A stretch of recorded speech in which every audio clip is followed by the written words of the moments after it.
S ಈ ಬಗ್ಗೆ ಇನ್ನಷ್ಟು ಮಾಹಿತಿ ನೀಡ್ತಾರೆ ನಮ್ಮ ಪ್ರತಿನಿಧಿ ಪರಮೇಶ್ ದೂರವಾಣಿ ಸಂಪರ್ಕದಲ್ಲಿದ್ದಾರೆ. ಪರಮೇಶ್, ಏನಾಗ್ತಾ ಇದೆ ಬೆಳಗಾವಿಯ ರಾಜಕಾರಣದಲ್ಲಿ?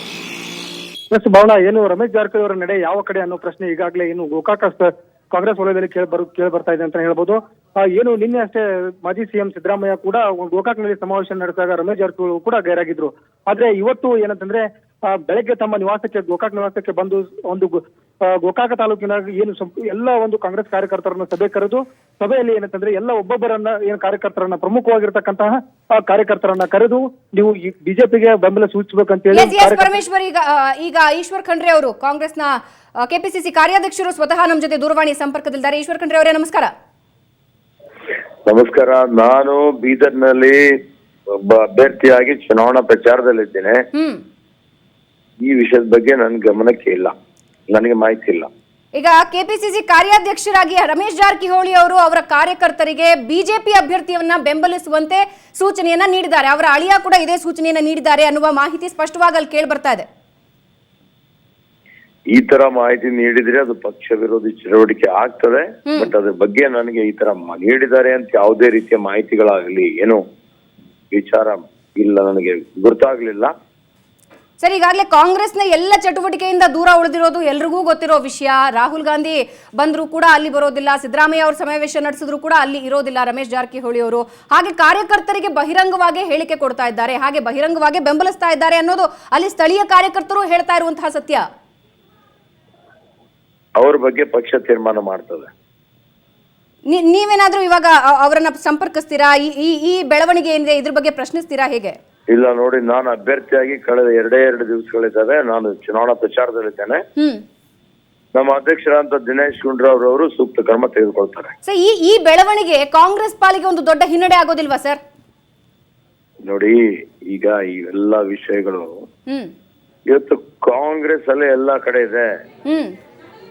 ಜನ ತಂಡೋಪತಂಡದಲ್ಲಿ ಬಂದು ಕಾಂಗ್ರೆಸ್ ಸೇರ್ಪಡೆ ಆಗ್ತಾ ಇದ್ದಾರೆ. ಇಂಥದ್ರಲ್ಲಿ ಇವತ್ತು ಕಾಂಗ್ರೆಸ್ ಗೆದ್ದೇ ಗೆಲ್ತದೆ. ಅದಕ್ಕೆ ಯಾವುದೇ ರೀತಿ ಆತಂಕ ಪಡುವಂತದ್ದು ಅವಶ್ಯಕತೆ ಇಲ್ಲ. ಸರ್, ಬೆಳಗಾವಿಯ ಸಾಹುಕಾರರು ಇವಾಗ ಅಲ್ಲಿನ ಕಾಂಗ್ರೆಸ್ ಕಾರ್ಯಕರ್ತರಿಗೆ ಹೇಳ್ತಾ ಇದ್ದಾರೆ ಬಿಜೆಪಿಯನ್ನ ಬೆಂಬಲಿಸಿ ಅಂತ. ಇದು ಅಲ್ಲಿ ಸ್ಥಳೀಯವಾಗಿ ಯಾವ ರೀತಿ ಹಿನ್ನಡೆ ಆಗಬಹುದು ಅಂತ ಕಾಂಗ್ರೆಸ್ಗೆ? ಸಾಹುಕಾರ ಸತೀಶ್ ಅವ್ರು ನಮ್ ಜೊತೆಲಿದ್ದಾರೆ. ಏನು ತೊಂದರೆ ಆಗೋದಿಲ್ಲ ಬಿಡಿ. ಅಲ್ಲ, ಅವ್ರ ಸೋದರ ಇವಾಗ ಕಾರ್ಯಕರ್ತರಿಗೆ ನೇರವಾಗಿ ಸೂಚನೆ ಕೊಡ್ತಾ ಇದ್ದಾರಲ್ಲ. ಹಾಗಾದ್ರೆ ಹೇಳಿದ್ನಲ್ಲ, ಅವ್ರು ಮಾತಾಡ್ತಾರೆ, ಸತೀಶ್ ಅವ್ರು ಮಾತಾಡ್ತಾರೆ. ನೀವೇನಾದ್ರೂ ಕರೆ ಮಾಡೋರಿದ್ದೀರಾ, ಮಾತಾಡೋರಿದ್ದೀರಾ? ಪ್ರಯತ್ನ ಮಾಡ್ತೀವಿ. ಓಕೆ, ಎಸ್, ಧನ್ಯವಾದ ಈಶ್ವರ್ ಖಂಡ್ರೆ ಅವರೇ ಸುವರ್ಣ ನ್ಯೂಸ್ ನೊಂದಿಗೆ ಮಾತನಾಡಿದ್ದಕ್ಕೆ. ಇದು ಕೆಪಿಸಿಸಿ ಕಾರ್ಯಾಧ್ಯಕ್ಷರು ಸುವರ್ಣ ನ್ಯೂಸ್ಗೆ ಪ್ರತಿಕ್ರಿಯೆ ಕೊಟ್ಟಿದ್ದಾರೆ. ಕೆಪಿಸಿಸಿ ಅಧ್ಯಕ್ಷರು ಇದ್ರ ಬಗ್ಗೆ ಕ್ರಮ ತೆಗೆದುಕೊಳ್ತಾರೆ ಅಂತ ಹೇಳಿದ್ದಾರೆ. ನನಗೆ ಇಲ್ಲಿವರೆಗೆ ಯಾವುದೇ ಮಾಹಿತಿ ತಿಳಿದು ಬಂದಿಲ್ಲ. ಒಂದು ವೇಳೆ ಅಂತಹ ನಡೆ ಏನಾದ್ರೂ ಆಗಿದ್ರೆ ಖಂಡಿತವಾಗಿಯೂ ಕಾಂಗ್ರೆಸ್ ಕ್ರಮ ತೆಗೆದುಕೊಳ್ಳುತ್ತೆ. ಜೊತೆಗೆ ಎಲ್ಲೆಡೆ ಕಾಂಗ್ರೆಸ್ ಅಲೆ ಇದೆ, ಹಾಗಾಗಿ ಇವ್ಯಾವುದೂ ಪ್ರಭಾವ ಬೀರಲ್ಲ ಅನ್ನೋ ಮಾತನ್ನ ಕೂಡ ಅವರು ಹೇಳಿದ್ದಾರೆ. ಎಸ್ ಪರಮೇಶ್ವರ್ ಮತ್ತೊಮ್ಮೆ ಸಂಪರ್ಕದಲ್ಲಿದ್ದಾರೆ. ಎಸ್ ಪರಮೇಶ್ವರ್, ಈಶ್ವರ್ ಖಂಡ್ರೆ ಈಗಾಗಲೇ ಮಾತನಾಡಿದ್ರು, ಕಾರ್ಯಾಧ್ಯಕ್ಷರು ನಮಗೆ ಯಾವುದೇ ಮಾಹಿತಿ ಇಲ್ಲ ಅಂತ ಅವ್ರು ಹೇಳ್ತಿದ್ದಾರೆ. ಆದ್ರೆ ಬೆಳಗಾವಿಯ ಸ್ಥಳೀಯ ಮಟ್ಟದಲ್ಲಿ ಎಲ್ಲರಿಗೂ ಗೊತ್ತಾಗಿರುವಂತಹ ವಿಷಯ, ರಮೇಶ್ ಜಾರಕಿಹೊಳಿ ಅವರು ಸ್ವತಃ ಬಹಿರಂಗವಾಗಿ ಬಿಜೆಪಿ ಅಭ್ಯರ್ಥಿಯನ್ನ ಬೆಂಬಲಿಸ್ತಾ ಇದ್ದಾರೆ, ಬೆಂಬಲಿಸಿ ಅಂತ ಕಾರ್ಯಕರ್ತರನ್ನ ಹೇಳ್ತಾ ಇದ್ದಾರೆ, ಕಾರ್ಯಕರ್ತರಿಗೆ ಕರೆ ಕೊಡ್ತಾ ಇದ್ದಾರೆ. ಯಾವ ರೀತಿಯ ಹಿನ್ನಡೆ ಆಗೋ ಸಾಧ್ಯತೆ ಇದೆ ಕಾಂಗ್ರೆಸ್ ಪಾಲಿಗೆ ಇದು? ಎಸ್, ನಿಜ. ಏನಂತಂದ್ರೆ ರಮೇಶ್ ಜಾರಕಿಹೊಳಿ ಏನಂತಂದ್ರೆ ಅವರ ಅಳಿಯ ಅಂಬಿರಾಜ್ ಪಾಟೀಲ್ ಅವರ ಮುಖಾಂತರ ಕಾರ್ಯಕರ್ತರಿಗೆ ಈಗಾಗಲೇ ಭವನ ಹೇಳ್ತಿರುವಂತದ್ದು, ಬಿಜೆಪಿ ಅಭ್ಯರ್ಥಿ ಸುರೇಶ್ ಅಂಗಡಿಗೆ ನೀವು ಬೆಂಬಲವನ್ನು ಸೂಚಿಸಬೇಕಂತ ಹೇಳಿ ಈಗಾಗಲೇ ಕಾರ್ಯಕರ್ತರಿಗೆ ಹೇಳ್ತಾ ಇದ್ದಾರೆ. ಮತ್ತೊಂದೆಡೆ ಏನಂತಂದ್ರೆ ಕಾರ್ಯಕರ್ತರಲ್ಲಿ ಒಂದು ಗೊಂದಲ ಉಂಟು ಮಾಡಿದೆ ಅಂತ ಹೇಳ್ಬೋದು. ಯಾಕಂತಂದ್ರೆ ಸತೀಶ್ ಜಾರಕಿಹೊಳಿ ಮತ್ತು ಲಖನ್ ಜಾರಕಿಹೊಳಿ ಅವರು ಕ್ಷೇತ್ರದಲ್ಲಿ ಕಳೆದ ಒಂದು ವಾರದಿಂದ ಗೋಕಾಕ್ ಕ್ಷೇತ್ರದಲ್ಲಿ ಒಂದು ವಾರದಿಂದ ಬೀಡು ಬಿಟ್ಟು ಕಾಂಗ್ರೆಸ್ ಅಭ್ಯರ್ಥಿಯನ್ನು ಗೆಲ್ಲಿಸಲು ಏನು ಪ್ರಯತ್ನ ಮಾಡ್ತಿದ್ರೆ, ಮತ್ತೊಂದೆಡೆ ರಮೇಶ್ ಜಾರಕಿಹೊಳಿ ಅವರು ಅದೇ ಕಾರ್ಯಕರ್ತರನ್ನ ಕರೆದು ಬಿಜೆಪಿಗೆ ಸಪೋರ್ಟ್ ಮಾಡಿ ಅಂತ ಹೇಳಿ ಹೇಳ್ತಾ ಇದ್ದಾರೆ. ಇದರಿಂದ ಏನಂತಂದ್ರೆ ಅಲ್ಲಿ ಸ್ಥಳೀಯ ಕಾರ್ಯಕರ್ತರು ಏನಂತಂದ್ರೆ ಕೆಲವೊಂದಿಷ್ಟು ಜನ ಏನಂತಂದ್ರೆ ಮೊಬೈಲ್ ಸ್ವಿಚ್ ಆಫ್ ಮಾಡ್ಕೊಂಡು ಊರನ್ನು ಬಿಟ್ಟಿರುವಂತದ್ದು. ಎಲ್ಲೋ ಒಂದ್ ಕಡೆ ಏನಂತಂದ್ರೆ ಕಾರ್ಯಕರ್ತರು ಸಂಪೂರ್ಣವಾಗಿ ಗೊಂದಲದಲ್ಲಿದ್ದಾರೆ. ನಾವು ಯಾವ ಪಕ್ಷಕ್ಕೆ ಮಾಡಿದ್ರೆ ನಮ್ಗೆ ಯಾರಿಂದ ನಮಗೆ ಏನು ಹೊಣೆ ಆಗುತ್ತೆ ಅಂತ ಹೇಳಿ. ಮತ್ತೊಂದೆಡೆ ಏನಂತಂದ್ರೆ ಇವರಿಬ್ಬರು ಸಹೋದರರ ನಡುವೆ ಕಾರ್ಯಕರ್ತರು ಗೊಂದಲದಲ್ಲಿದ್ದು ತಮ್ಮ ಮೊಬೈಲ್ ಅನ್ನ ಸ್ವಿಚ್ ಆಫ್ ಮಾಡ್ಕೊಂಡು ಊರನ್ನ ಬಿಟ್ಟು ಇಲೆಕ್ಷನ್ ಚುನಾವಣೆ ಆದ ಬಳಿಕ ನಾವು ಗ್ರಾಮಕ್ಕೆ ಬರ್ತೀವಿ ಅಂತ ಹೇಳ್ತಾ ಇದ್ದಾರೆ. ಜಿಲ್ಲಾಧ್ಯಕ್ಷರಾದಂತಹ ವಿನಯ್ ನಾವಲಗಟ್ಟಿ ಅವರು ನಮ್ಮ ಜೊತೆ ದೂರವಾಣಿ ಸಂಪರ್ಕದಿದ್ದಾರೆ. ವಿನಯ್ ಅವರೇ, ಏನಾಗ್ತಾ ಇದೆ ಅಲ್ಲಿ? ಏನಿಲ್ಲ ಮೇಡಮ್, ನಮ್ಮ ಕಾಂಗ್ರೆಸ್ ಪಕ್ಷ ಪ್ರಚಾರ ನಡೀತಾ ಇದೆ. ಹಾ ಈಗ ತಮ್ಮ ಕಡೆಯಿಂದ ಈ ರೀತಿ ಸುದ್ದಿ ಬರ್ತಾ ಇದೆ. ಈಗ ತಾವು ಹೇಳ್ತಾ ಇದೀರಿ ಬಿಜೆಪಿ ಮಾಡಿ ಅಂತ ಪ್ರೆಷರ್ ಮಾಡ್ತಾ ಇದಾರೆ, ಅವ್ರು ಮಾಡ್ತಾ ಇದಾರಂತೆ. ಬಟ್ ಆ ರೀತಿ ನಮ್ ಗಮನಕ್ಕೆ ಏನ್ ಬಂದಿಲ್ಲ. ಅಲ್ಲ, ಅಲ್ಲಿನ ಕಾರ್ಯಕರ್ತರಿಗೆ ಒಂದು ಸೂಚನೆ ಹೋಗಿದೆಯಂತಲ್ಲ, ರಮೇಶ್ ಜಾರಕಿಹೊಳಿ ಅವರ ಅಳಿಯನಿಂದ ಅಮೀರಾಯ್ ಪಾಟೀಲ್ ಅವರಿಂದ ಕೂಡ ಕಾರ್ಯಕರ್ತರಿಗೆ ಸೂಚನೆ ಹೋಗಿದೆಯಂತಲ್ಲ, ಬಿಜೆಪಿ ಅಭ್ಯರ್ಥಿಯನ್ನ ಬೆಂಬಲಿಸಿ ಅಂತ. ಇಲ್ಲ, ಇದೇ ನಮಗೆ ಮಾಹಿತಿ ಇಲ್ಲ. ಯಾಕಂದ್ರೆ ನಿನ್ನೆ ರಾತ್ರಿನೇ ನಾವು ಅಲ್ಲಿ ಸಿದ್ದರಾಮಯ್ಯ ಸಾಹೇಬರು ಜಿಲ್ಲಾ ಮಂತ್ರಿಗಳು ಕೂಡ್ಕೊಂಡು ನಾವು ಅಲ್ಲಿ ಪ್ರಚಾರವನ್ನು ಸಭೆಯನ್ನು ಮಾಡಿ ಬಂದಿದೀವಿ ಗೋಕಾಕದಲ್ಲಿ. ಎಲ್ಲ ನಮ್ಮ ನಾಯಕರು ಎಲ್ಲ ನಮ್ಮ ಕಾರ್ಯಕರ್ತರು ಇದ್ರು ಆ ಸಭೆಯಲ್ಲಿ. ಆ ರೀತಿಯಾದಂತದ್ದೇನು ನಮಗೆ ಇದು ಕಂಡು ಬಂದಿಲ್ಲ. ಆದ್ರೆ ಇವಾಗ ರಮೇಶ್ ಜಾರಕಿಹೊಳಿ ಅವರು ಕಾಂಗ್ರೆಸ್ನ ಯಾವುದೇ ಚಟುವಟಿಕೆಯಲ್ಲಿ ಯಾವುದೇ ಬೆಳವಣಿಗೆಯಲ್ಲಿ ಕಾಣಿಸ್ಕೊಳ್ಳದೆ ಇರೋದು ಎಲ್ರಿಗೂ ಗೊತ್ತಿರೋ ವಿಷಯ. ಇದರ ಜೊತೆಗೆ ಈಗ ಬಿಜೆಪಿ ಅಭ್ಯರ್ಥಿಯನ್ನ ಅವರು ಬಹಿರಂಗವಾಗಿ ಬೆಂಬಲಿಸ್ತಾ ಇದ್ದಾರಂತಲ್ಲ. ಹಾಗಾದ್ರೆ ಇಲ್ಲ, ಬಹಿರಂಗವಾಗಿ ಬೆಂಬಲಿಸೋದು ನಮ್ಗೇನು ಎಲ್ಲಿ ಕಂಡು ಬಂದಿಲ್ಲ. ಏನೋ ಒಂದು ಸ್ವಲ್ಪ ಅವ್ರಿಗೆ ಅಸಮಾಧಾನ ಇರಬಹುದು. ಮೊನ್ನೆನೇ ಅವರೇ ಸ್ಟೇಟ್ಮೆಂಟ್ ಕೊಟ್ಟಿದ್ರು, ನಾವು ತಟಸ್ಥ ಇದ್ದೀನಿ ಈಗ ಅಂತ. ಹಾಗಾಗಿ ನಮ್ಗೇನು ಅನ್ಸೋದಿಲ್ಲ ಅವರು ಬಿಜೆಪಿಯನ್ನ ಮಾಡ್ತಾ ಇದಾರೆ ಅಥವಾ ಬಹಿರಂಗ ಮಾಡ್ತಾ ಇದಾರೆ ಅಂತೇಳಿ ನಮಗೇನು ಆ ರೀತಿ ಎಲ್ಲಿಯೂ ಏನು ಕಂಡು ಬಂದಿಲ್ಲ. ಸೊ ನಿಮ್ಮ ಕಾರ್ಯಕರ್ತರೇನಿದ್ದಾರೆ ಯಾರಿಂದನೂ ನಿಮ್ಗೆ ಈ ಮಾಹಿತಿ ಬಂದಿಲ್ಲ? ಇಲ್ಲ ಇಲ್ಲ ಇಲ್ಲ. ಎಸ್, ಧನ್ಯವಾದ ವಿನಯ್ ನಾವಲಗಟ್ಟಿ ಅವರೇ ಸುವರ್ಣ ನ್ಯೂಸ್ನೊಂದಿಗೆ ಮಾತನಾಡಿದಕ್ಕೆ. ಇವರು ಕಾಂಗ್ರೆಸ್ ಜಿಲ್ಲಾಧ್ಯಕ್ಷರು ವಿನಯ್ ನಾವಲಗಟ್ಟಿ ಮಾತನಾಡ್ತಾ ನಮಗೆ ಇದುವರೆಗೆ ಯಾವುದೇ ಈ ರೀತಿಯಾದಂತಹ ಮಾಹಿತಿ ಬಂದಿಲ್ಲ ಅನ್ನೋ ಮಾತು ಹೇಳ್ತಿದ್ದಾರೆ. ಆದ್ರೆ ಸ್ಥಳೀಯ ಕಾರ್ಯಕರ್ತರಿಂದಲೇ ಲಭ್ಯವಾಗ್ತಾ ಇರೋ ಮಾಹಿತಿಯ ಪ್ರಕಾರ ರಮೇಶ್ ಜಾರಕಿಹೊಳಿ ಹಾಗೂ ಅವರ ಅಳಿಯ ಬಿಜೆಪಿ ಅಭ್ಯರ್ಥಿಯನ್ನ ಬೆಂಬಲಿಸುವಂತೆ ಕಾರ್ಯಕರ್ತರಿಗೆ ಸೂಚನೆ ನೀಡಿದ್ದಾರೆ ಅಂತ ಹೇಳಲಾಗ್ತಾ ಇದೆ. ಗೋಕಾಕ್ ನಿವಾಸದಲ್ಲಿ ಇವತ್ತು ಕಾರ್ಯಕರ್ತರ ಸಭೆ ನಡೆದಿದೆ.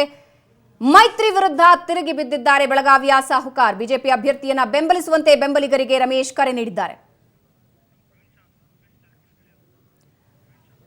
ರಮೇಶ್ ಜಾರಕಿಹೊಳಿ ಅವರ ಗೆಳೆಯ ಪ್ರವೀಣ್ ಶಾ ಈಗ ನಮ್ಮ ಜೊತೆ ದೂರವಾಣಿ ಸಂಪರ್ಕದಲ್ಲಿದ್ದಾರೆ. ನಮಸ್ಕಾರ ಪ್ರವೀಣ್ ಅವರೇ. ನಮಸ್ಕಾರ. ಸದ್ಯ ಬಹಳ ದೊಡ್ಡ ಮಟ್ಟಿಗಿನ ಕುತೂಹಲ ಮೂಡಿಸ್ತಾ ಇರೋದು ಬೆಳಗಾವಿ ರಾಜಕಾರಣ. ರಮೇಶ್ ಜಾರಕಿಹೊಳಿ ಅವರು ಈಗ ಬಹಿರಂಗವಾಗಿ ಬಿಜೆಪಿ ಅಭ್ಯರ್ಥಿಯನ್ನ ಬೆಂಬಲಿಸ್ತಾ ಇದ್ದಾರೆ ಹಾಗೂ ಕಾರ್ಯಕರ್ತರಿಗೂ ಈ ಕರೆಯನ್ನ ಕೊಡ್ತಾ ಇದ್ದಾರೆ ಅನ್ನೋ ಮಾಹಿತಿ ಸಿಗ್ತಾ ಇದೆ. ಸರಿ ಇದೆ.